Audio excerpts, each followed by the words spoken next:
What is the biggest Chinese belief? In Western mythology, fire was given by God. In Greek mythology, it was stolen by Prometheus. And in Chinese mythology, it was made by drilling wood to make fire. And it was made by gritty friction. In the face of the doomsday flood, the West took refuge in Noah's Ark, but in Chinese mythology, their ancestors fought the flood and the disaster. If you read Chinese myths, you will find their stories incredible. Throw away the plot.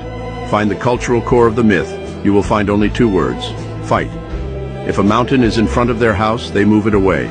Such a spiritual core, Western mythology does not exist. Western mythology is to listen to God's arrangement. Each country has the legend of the sun god. In tribal times, the sun god has absolute authority. Throughout all the myths of the sun god, you will find that only the Chinese myths have the courage to challenge the sun god story. There is a person, because the sun is too hot to chase the sun, want to pick the sun down.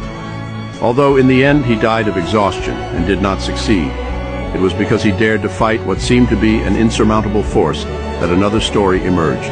How Yi shot the sun. Yes, they shot the sun down.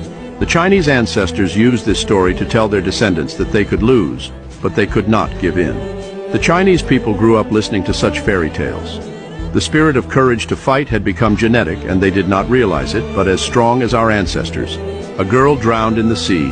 He turned into a bird resurrection, want to fill the sea. This is the struggle. A man, because of the challenge of heaven and earth, was cut off the head, but he did not die, but continued to fight with an axe. This is also a struggle.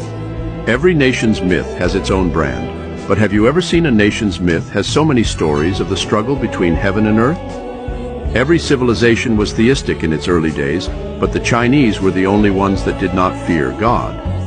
Heaven and earth are inhumane, to all things for the cud dog, said is to survive on their own, cannot rely on heaven. Chinese ancestors never put the hope of survival in the favor of God. As a result, many Westerners say that Chinese people have no faith. In fact, the courage to fight, not afraid of losing, not to be convinced, is the Chinese national spirit, but also the faith of the Chinese people.